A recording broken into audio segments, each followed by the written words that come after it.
That's it, really. Glenn, many congratulations. You're into the Betfred semi-final of the match play.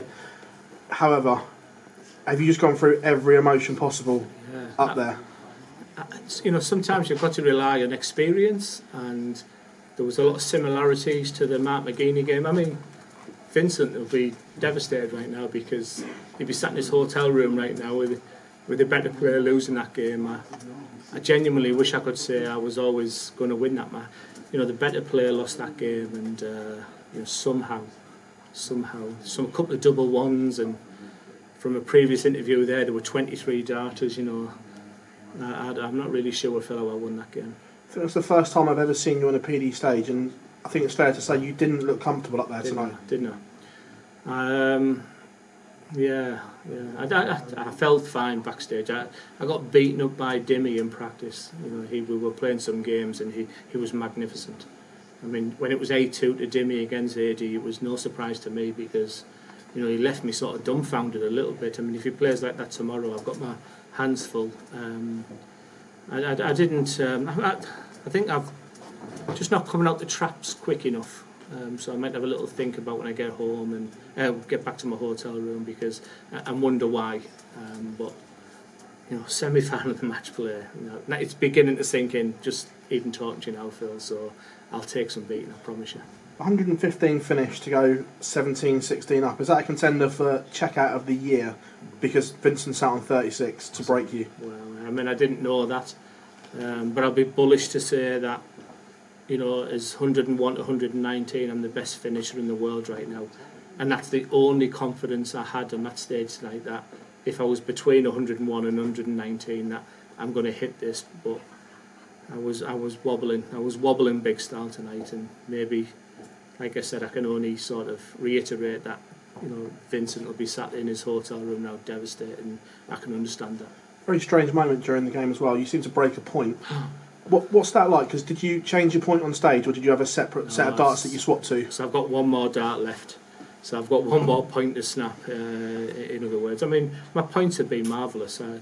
People say, what's been your success in the PDC? Well, wearing the target patch just makes me feel $1 million. It's the Nike of the athletics is what I've said there. And the points have been marvellous. I haven't had a bust point, and incredibly, it happens tonight. But I had a brand spanking new dart to play in. Luckily, thank God for the pandemic that I was able to bed them darts in, and it wasn't as new as it wasn't a brand new dart. Fourth semi-final in the PDC now. Is it time for you to now go to the next step and win one of these? Because I know you looked, especially at the Grand Prix, as a disappointment. Is it now time for Glen Durrant to take this opportunity? £50,000 is big. I'm not going to go home mega disappointed now, but I know I can beat Dimmy. There's only that practice tonight is the only doubt that's gone in my mind, because I know I can beat Dimmy. I'll be using everything I can to beat him.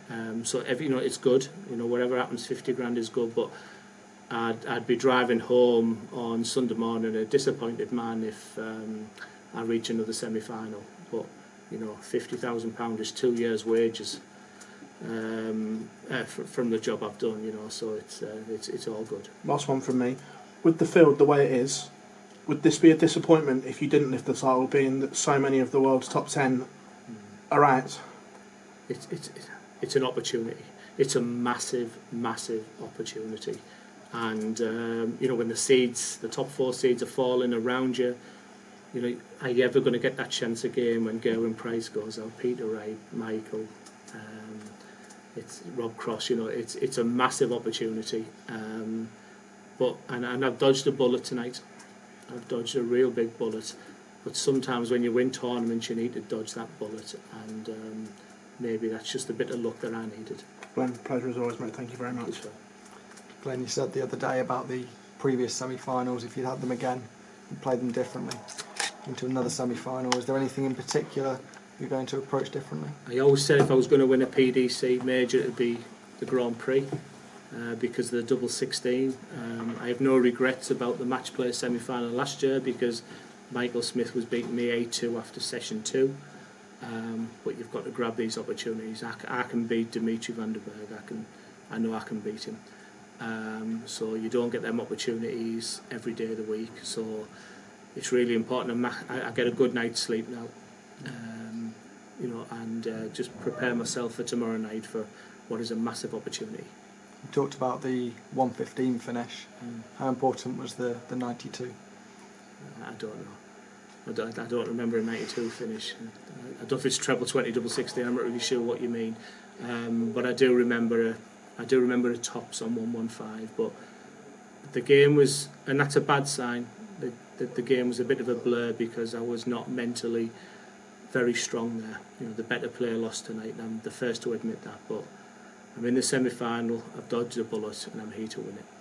You talked about practicing with Dimmy in the lead up to this game. What are you going to be practicing tomorrow? I'll be staying well clear, and hopefully Mac will have a word with him. And that it's no disrespect, but I'll be the total opposite side of the hall from him because he beat me up in practice tonight, and I'm a loner. But I was trying to do something for the team. I was trying to lift Dimmy for his game, and I've got to remember I'm here for myself. I don't practice with anybody. I don't talk to anybody. I put my music on, I practice my game, and I go on the stage, and that's what I'll be doing tomorrow night. Brilliant, thank you very much. Thank you.